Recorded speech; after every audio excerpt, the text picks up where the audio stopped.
All right, emergency press conference. It's snowing in Buffalo. We're in the middle of a lake effect snowstorm.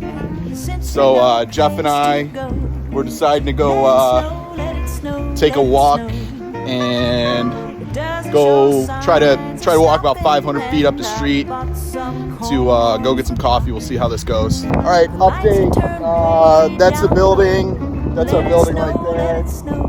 Sidewalks aren't shoveled, so we're taking a walk in the street, which seems like a poor decision. Jeff's a software developer, so I think his survival skills are probably pretty questionable. So I'm not sure if this was the right decision, but we're gonna trudge on up to the Swan Street Diner and try and get some coffee here. So about halfway up to the coffee shop right now. So lake effect snow. The lake's about maybe about a mile that way.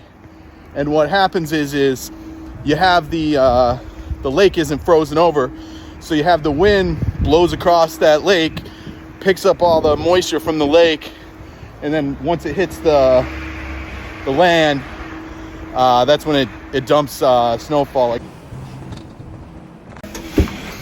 Got a little chilly coming through the press there, huh, here? All right, we got our coffees. Sidewalk isn't plowed, so we're walking in the street. Jeff just asked me if we have the right of way. I don't think he knows how streets work, but hopefully we'll make it back to the office in one piece in short order. All right, good news. We made it back to the office in one piece. Again, breaking news. It snows in Buffalo.